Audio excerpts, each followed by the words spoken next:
नमस्कार, मैं एकता और आप देख रहे हैं हंगामा टाइम्स न्यूज़। और आप सभी को हंगामा टाइम्स की परिवार की तरफ से दिवाली की बहुत सारी शुभकामनाएं। आज हम मौजूद है संगनी महिला क्लब की अध्यक्ष स्मिता श्रीवास्तव जी के आवास पर और उनसे जानने हैं इस बार संगनी क्या कर रही है दिवाली पे खास। और रुक करते हैं हम स्मिता जी। स्मिता जी, आपका बहुत बहुत स्वागत है हंगामा टाइम्स में और आपको बहुत सारी शुभकामनाएं दिवाली की। तो इस बार संगनी दिवाली पे क्या खास कर रही है? संगनी तो हमेशा इंतज़ार करती है, क्योंकि ये त्यौहार जो होते हैं वो सच पूछिए तो ये भारतीय संस्कृति के वो प्रतीक हैं, जिसकी वजह से ये विश्व पटल पे अपनी भावनात्मक जुड़ाव, एक दूसरे के साथ जो इनका सामंजस्य और जो ज़िंदगी की जो खुशियां हैं जिनके लिए बहुत प्रयास करने की ज़रूरत नहीं होती है, ये जो त्यौहार होते हैं ये उसी के द्योतक होते हैं।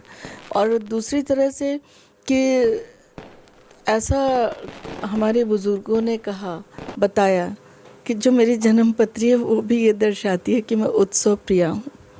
तो मुझे तो हर सप्ताह के, ये महीने तो बहुत दूर की बात है, मुझे किसी न किसी फेस्टिवल का इंतज़ार रहता है।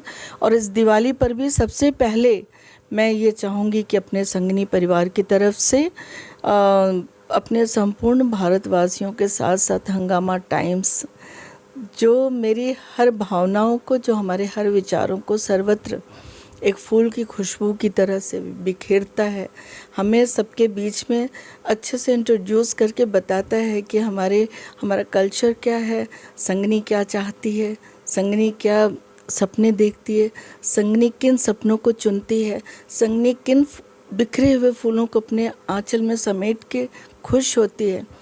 तो ये सारी जो भावनाएं हैं मेरी, वो हंगामा टाइम्स हमेशा उस तरह से रिप्रेजेंट करता है।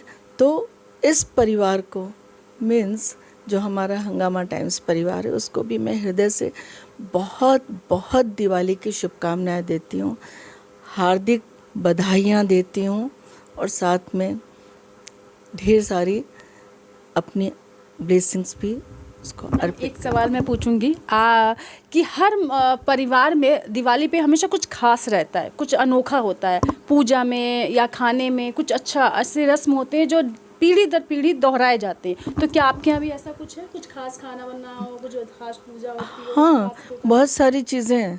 और मैं जो भी हमारे पूर्वज हमें दे के गए हैं विरासत में, जैसे मेरी मदर इन लॉ जो भी सिखा के गई, उसको मैं बखूबी निभाती हूँ, क्योंकि मैं कह सकूँ कि हमारे ख़ानदान में ये होता था और अपने आगे की पीढ़ी को भी ये संदेश दे सकूं। तो इस दिन जो है, मतलब घर में पकवान, जैसा कि मैंने सोच रखा है, कल दिवाली है तो आज से उसके पहले मैंने सामग्री इकट्ठी की है। मैं लौंगलता बनाने वाली हूँ, मालपुए बनाने वाली हूँ। कहते हैं कि सूरन की अच्छी सब्ज़ी बनानी चाहिए, क्योंकि उसका हिसाब किताब ऊपर होता है और उस दिन खाना बहुत ज़रूरी होता है। मैं वो शब्द तो नहीं बताऊँगी, लेकिन वो खाना बहुत ज़रूरी मानते हैं, तो वो बनाने वाली हूँ। साथ में शाम को हींग की कचौड़ियाँ, जिसके बगैर तो त्यौहार पूरा ही नहीं होता है। बिरयानी से बहुत दूर हूँ, छोले भटूरे से बहुत दूर हूँ, नान मिस्सी रोटी से बहुत दूर हूँ। और तरह तरह के पकवान के साथ साथ एक ख़ास चीज़ जो हमारे यहाँ होती है वो है कि हम अपने गेट को पूरा खोल देते हैं और वहाँ से लक्ष्मी के पैर का सिंबल देते हैं और वहाँ पे चौक पूरते हैं। चौक पूर के मैं 16 दिया जलाती हूँ, लक्ष्मी का वेलकम करती हूँ, उन दियों की पूजा करती हूँ, उस रोशनी को हृदय में समाहित करती हूँ, ताकि जो भी कलुषित अंधकार के रूप में विचार या भाव हैं वो इस रोशनी के उजाले को पाकर वो विलुप्त हो जाएं। तो मैं स्पेशली 16 दियों से द्वार की पूजा करती हूँ। और इसके बाद हमारा कहते हैं कि अर्धनिशा जो होती है वो लक्ष्मी की पूजा के लिए सबसे बेहतर होती है। तो शाम के जो 7 बजे पूजा होती है 16 दियों की, उसके बाद हम क्रैकर्स वगैरह अपना एंजॉय करते हैं और उसके बाद हम अपने मंदिर में, जो भी हमारा प्रांगण है, वहाँ पे विधिवत लक्ष्मी जी की पूजा करते हैं, जिसमें हम नए बर्तन में खील, बताशे और मिष्ठान, ये सारी चीज़ें अर्पित करते हैं। इवन घर में भी जो हम मीठा, जैसे कि मैंने कहा लौंगलता है, मालपुआ है, लड्डू है, खीर है, ये सारी चीज़ें हम एक भोग का थाल सजाते हैं और हम लक्ष्मी को भोग लगाते हैं। तो मैं अब संगनी महिला ग्रुप के अध्यक्ष से नहीं, मैं स्मिता से पूछना चाहूँगी, जो वो बच्ची थी, छोटी थी, तो कितना अंदर आपकी क्रेज़ था, क्या किस बात की डिमांड करती थी अपने माता पिता से कि नहीं मुझे नए कपड़े चाहिए, जैसे हाँ और बच्चे करते हैं, मुझे नया वो कपड़े चाहिए, मुझे पटाखे चाहिए, किस तरह तब तैयारी करती थी आप? बचपन से स्पोर्टिव रही हूँ, तो मैं थी तो लड़की, लेकिन वो सारे चीज़ें कि जो कि एक स्ट्रॉन्ग बच्चा बॉय करता है, तो सबसे पहला अटैक मेरा पटाखों पे होता था। और उसमें भी मैं कुछ चीज़ें ऐसी फ़नी थी कि मैं मिट्टी के घड़े एकत्र किया करती थी और उसके नीचे बम लगा के और उसको मैं बम छोड़ा करती थी, और जब उसके टुकड़े ऊपर उड़ते थे और अगर किसी को वो हिट करते थे तो जम के डांट भी सुनती थी, लेकिन वो डांट भी मुझे बहुत अच्छी लगती थी। लेकिन मेन मेरा टारगेट यही हुआ करता था कि कब दिवाली आए, मुझे कपड़ों से कोई मतलब नहीं था, बस ये था कि पटाखों की ढेरी लगाना, कौन से पटाखे पहले छोड़ने हैं, कौन से बाद में छोड़ने, और बम छोड़ना मेरा जो है वो बहुत जुनून था उसका।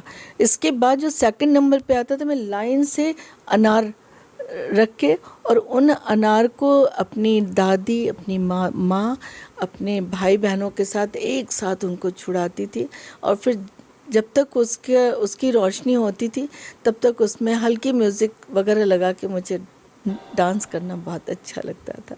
तो मेरे लिए दिवाली का पर्व जो था वो बहुत ही ज़्यादा एक्साइटिंग था। सुबह से ही उसकी तैयारी में लग जाते थे। तो पटाखों की जिद किससे करती थी, माता जी से कि पिताजी से? नहीं, मेरे पापा बहुत, वो भी मतलब मेरे मान रखते थे, मैं पहली बड़ी बच्ची थी उनकी, तो वो मेरे को वैसे ही प्रेफरेंस देते थे एकदम। सबसे पहले वो मुझसे पूछते थे कि बोलो क्या चाहिए, तो बस मैं पीछे लग जाती थी, सब काम छोड़ के पापा मुझे पटाखे दिलाने चलो, तो मैं जिस पे भी उंगली रखती थी वो पटाखे मेरे गोद में होते थे। अच्छा, आपके पिताजी आपको प्यार से क्या बुलाते थे? बेबी। यस। तो इस बार इस दिवाली पर जो आपकी जनता आपको देख रही है, तो संगनी किस तरह से उन्हें दिवाली विश करती है? संगनी इस तरह से पहले तो मतलब है कि त्यौहार के गुरुत्व को समझें, त्यौहार की जो परिपाटी है उसको निभाएं, और उसके साथ जिस तरह से मतलब इसको मनाया जाता है उसको अधिक से अधिक मंगलकारी तरीके, अल्पना बनाना, रंगोली बनाना, अपने अंदर वो सारे शौक़ उसको उस ढंग से जैसे कि त्यौहार के लिए ज़रूरी है उसको पूरी तरह से इम्प्लीमेंट करें। उस पर भोजन और ये सब चीज़ें तो ज़रूरी हैं, लेकिन जो रीति रिवाज, जो पूजा का विधिवत पूजा का विधान है, लोगों से मिलना जुलना, उनको घर अपने बुलाना, उनका आतिथ्य करना, तो इससे क्या होता है कि इन सब चीज़ों से आपस में सौहार्द की भावना होती है।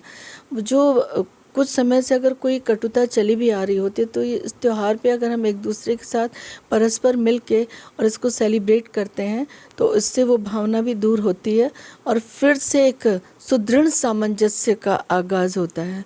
तो इसलिए मैं यही चाहूँगी कि सारी चीज़ें छोड़ के आस पड़ोस सभी के साथ मिलके आप उन्हें अपने घर आमंत्रित करें, आप उन्हें, लेकिन क्रैकर्स के बारे में मैंने जो अभी थोड़ी देर पहले अपना स्टेटमेंट दिया है, ऐसे पटाखे ना छोड़ें जो किसी को हर्ट करें। आप जो है वो फुलझड़ी जला सकते हैं, आप अनार जला सकते हैं, क्योंकि अब माहौल दूसरा है, थोड़ा वायुमंडल भी उससे प्रदूषित होता है, और फिर जो हमारे आसपास बुज़ुर्ग या कोई बीमार या कोई है तो उनको भी थोड़ा सा असुविधा होती है, उनको कंफर्टेबल फील नहीं करते हैं। तो इन सब चीज़ों का ध्यान करते हुए और सब कुछ करते हुए आप लोग अपने त्यौहार को सोल्लास मनाएं और ये समझें कि दिवाली की रोशनी से भगवान आपके जीवन में उजाले ही उजाले दे, आपको समृद्धि दे, आपको ऊर्जावान बनाए, और आप जो हैं हमेशा अपने पथ में जो भी आपका उद्देश्य, जो भी आपका लक्ष्य है, उसको पाने में आप सफल हों। मेरी हार्दिक शुभकामनाएं हैं, मेरी हार्दिक ब्लेसिंग्स हैं। मैं बहुत सारी बधाइयों के साथ अपने शब्दों को यहीं पे विराम देती हूँ। और आपसे ही साथ साथ इनके हमसफ़र को बुलाना चाहूँगी और उनसे पूछूंगी कि मैम ने तैयारी करके रखी है प्लस सर ने क्या तैयारी करके रखी, उनके लिए दिवाली क्या खास लेकर आ रही। तो पीसी श्रीवास्तव जी हमारे साथ हैं, इनसे जानते हैं इन्होंने क्या तैयारी करके रखी दिवाली और इनके लिए दिवाली कितनी खास है और क्या लेकर आ रही है दिवाली आपके लिए। सर आपको दिवाली की हार्दिक शुभकामनाएं। इस बार दिवाली पे क्या खास कर रहे हैं?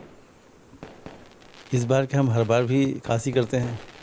दिवाली एक ऐसा त्यौहार है जो कि पूरे खुशियों के से सराबोर होकर मनाया जाता है। और सबसे बड़ी चीज़ है कि दिवाली में हर तरह की चीज़ें होती हैं, हर तरफ जो है दिए जलते हैं, पटाखे छुड़ाए जाते हैं, अच्छी अच्छी मिठाइयाँ खाई जाती हैं, अच्छे अच्छे खाने खाए जाते हैं और खूब घुमा जाता है। यहाँ पूरा जो है नगर सजा होता है, उसको देखने में बड़ा आनंद आता है, पूरी लाइटें देखने में बड़ा आनंद आता है। और दिवाली क्यों मनाते हैं पहले हमें ये समझना चाहिए। तो जब भगवान राम अयोध्या पहुँचे थे तो अयोध्या में राम आए हैं ये कह के लोगों ने दिवाली जलाया था। तो सब हाँ जब राम जी की वापसी हुई, राम जी की वापसी हुई तो अयोध्या वासियों ने दिए जलाकर उनका स्वागत किया कि हमारे भगवान आए हैं, हमारे राम आए हैं। तो जब दिल में यही कामना होती है, यही इच्छा, यही लगता है कि भगवान राम अयोध्या में आए हैं आज के दिन, तो हम भी दिया जला के भगवान को कोशिश करें कि अपने घर बुलाएं और भगवान जो है हमें आके आशीर्वाद दें। और भले ही भौतिक रूप से ना आए लेकिन आध्यात्मिक रूप से तो भगवान मेरे का पास आ ही जाते हैं। जब भी आप मनन करोगे भगवान राम इतने दयालु हैं, भगवान राम इतने दयालु हैं कि अगर आप मन से बुलाओगे तो जरूर आते हैं जी। तो इस दिवाली हो या फिर जब आप छोटे थे, मैं भी आपको बचपन की तरफ ले जा रही हूँ कि फेस्टिवल हम बचपन में बहुत एंजॉय करते हैं, जितने बड़े उतना नहीं एंजॉय। आपका बचपन और दिवाली का कनेक्शन क्या था? आते ही क्या अंदर से ऊर्जा आती थी? बस अभी जो बचपन में था वही आज भी है, कोई बदला नहीं है। अच्छा, उस तरह पटाखे जलाते हैं, उस तरह जिद करते हैं? हाँ बिल्कुल। अरे तुमको विश्वास नहीं होगा, एक तो थोड़ा सा दिक्कत ये है कि इस बार बच्चे नहीं आ पाए मेरे पास। नहीं, नॉर्मली बच्चे आते हैं या कभी हम बच्चों के पास चले जाते हैं, लेकिन इस बार बेटा आना था मेरा, लेकिन इत्तेफाक से उसको कुछ ऐसा ऑफिशियल काम पड़ गया कि वो फंस गया और नहीं आ पाया। और बहुत याद करके वो उदास भी हो रहा है कि पापा हम आ नहीं पाए, और हम भी उदास हो रहे हैं घर पे कि वो आ नहीं पाया। लेकिन फिर भी जो है दिवाली हम उसी हिसाब से मनाएंगे, उसी उल्लास से मनाएंगे, उसी तरह दिए जलाएंगे, उसी तरह पटाखे छुड़ाएंगे और उसी तरह जो है पूरा खान पान का वैभव मनाएंगे। मैं आपसे जानना चाहूँ, कुछ लोग महिलाओं से कुछ पुरुष ऐसे हैं जो इस फेस्टिवल के दिन इनको एक मौका मिल जाता है नशा करने का और पीने का, जुआ खेलने। कुछ लोग तो ऐसा करने से भगवान खुश होता है, ऐसा कुछ है मानता? नहीं, वो तो खुशी अपनी होती है ना, जिसको जिसमें खुशी होती है वही उसमें खुश होता है। तो हमें भगवान राम के ध्यान करने में खुशी होती है तो वो हमें उसमें आनंद आता है। हमें पटाखे जलाने में खुशी होती है, हमें उसमें आता है। हमें अच्छा खाने पीने में खुशी होती है, हमें उसमें आता है। जिसको पीने में खुशी होती है उसको पीने में मजा बहाना चाहिए ना, बहाना चाहिए। कोई बहाना हो। तो इसीलिए जो है हमें तो भाई हर आदमी का अपना अपना खुशी बनाने का तरीका है। कोई किसी में खुश, कोई खुशी में, हम अपने में खुश। तो इस बार दिवाली पे क्या संदेश दे रहे हैं प्रदेशवासियों को, प्लस संगनी महिला को भी क्या संदेश दे रहे हैं? कहीं ना कहीं इन संगनी महिलाओं की शक्ति भी है। देखिए, संदेश तो हमेशा एक ही होता है कि आपस में प्रेम और सद्भाव से रहें, और सद्भाव से रहने के अलावा भी अपने ईश्वर को हमेशा याद करते रहें। मतलब जो दिवाली मनाई जा रही है उसका कारण जो है, जब आप समझेंगे ना कि भगवान जब अवध में आए तो उन्होंने दिवाली मनाई, तो इसी तरह आप भी अपने यहाँ दिवाली मनाइए, अपना दीप जलाइए और भगवान को, ईश्वर को याद कीजिए। देखिए, दिवाली पर भी लक्ष्मी गणेश जी की पूजा होती है, हनुमान जी की पूजा होती है, और ये दिए जलाए जाते हैं भगवान राम के लिए कि भगवान राम जो है आए थे अवध में, तो हम लोग भी जला के उनको याद करेंगे। तो पूरा संसार, भगवान राम केवल एक शब्द नहीं है, भगवान राम में, एक राम शब्द में सारा संसार निहित है। राम इतनी बड़ी चीज़ है, इतनी बड़ी शख्सियत है कि एक राम कह देने से ही जो है आदमी को भवसागर पार हो जाता है। और भगवान, चूँकि लोगों को पता नहीं है कि ईश्वर भगवान राम इतने दयालु हैं कि भक्त अगर जरा सा भी पुकारे कि भगवान हम आपको याद कर रहे हैं, तो वो उससे पहले दौड़ के आते हैं। लोगों को पता नहीं इस बात का, लेकिन जब एहसास करता है तो उसको पता लगता है कि वास्तव में जो है वो भगवान इतने दयालु हैं। उसका एक उदाहरण बता देते हैं कि देखो, जब भी होता है ना कि हमें राम राज्य चाहिए, क्यों चाहिए भाई? आपको वो क्या नाम है, विक्रमादित्य राज्य क्यों नहीं चाहिए? आपको कृष्ण राज्य क्यों नहीं चाहिए? आपको जो बड़े बड़े पृथ्वीराज चौहान राजा हुए उनका राज्य क्यों नहीं चाहिए? आपको अकबर राज क्यों नहीं चाहिए? क्यों नहीं चाहिए? क्यों राम राज्य की कल्पना करते हैं? इसका जवाब जल्दी लोग समझ नहीं पाते हैं। मतलब कहते जरूर हैं कि हमें राम राज्य चाहिए, लेकिन राम राज्य क्यों चाहिए? वो इसलिए चाहिए ना कि लोग सोचते हैं कि भगवान राम रहेंगे तो हमारे सब इच्छाएं पूरी हो जाएंगी, हम कुछ भी करेंगे हम सब माफ़ हो जाएगा। हाँ, भगवान राम जो है वो सबके ऊपर इतने दयालु हैं कि अपने भक्तों का, अपने निवासियों का कष्ट दिख ही नहीं सकते हैं, और अपने कष्ट उठा लेंगे, अपने परिवार को कष्ट दे लेंगे, लेकिन अब मतलब प्रजा को कष्ट नहीं होने देंगे। इसलिए प्रजा चाहती है कि भगवान राम रहे तो हमें चाहे कुछ भी करें हमें कष्ट नहीं होगा। राम की वजह से हम दिवाली भी मना रहे हैं, क्योंकि अगर राम की वापसी ना होती, अयोध्या में दिए ना जले होते, तो आज हमारे घर में दिवाली ना जली होती, दिए ना जले होते, ना हम दिवाली सेलिब्रेट करते, ना पटाखे जलाते, ना मिठाई खा सकते थे ना सर। सही है, बिल्कुल। तो किस तरह से आज क्या कहना चाहेंगे देशवासियों, क्या दिवाली कैसे विश कर रहे हैं आप? दिवाली में मैंने फिर से वही बताया कि सब लोग हंसो, गाओ, बजाओ, नाचो, भगवान के खूब एंजॉय करो, खूब अच्छे से खाओ पियो, दिए जलाओ, पटाखे जलाओ, सब कुछ जलाओ, सब जलाओ। बस घर ना जलाइए, दिल ना जलाइए, प्लस पटाखे जलाइए, खूब खाइए, घर में गैस चूल्हा जलाइए जिससे बनता रहे और आप खाते रहे। तो बने रहिए हंगामा टाइम्स। आप सभी को हैप्पी दिवाली। हंगामा टाइम्स की तमाम खबरों को देखने के लिए हंगामा टाइम्स को सब्सक्राइब कर लीजिए और बेल आइकन दबा लीजिए। अगर आपको ये वीडियो अच्छा लगा हो तो लाइक बटन प्रेस कर अपनी प्रतिक्रिया हमारे कमेंट बॉक्स में देना मत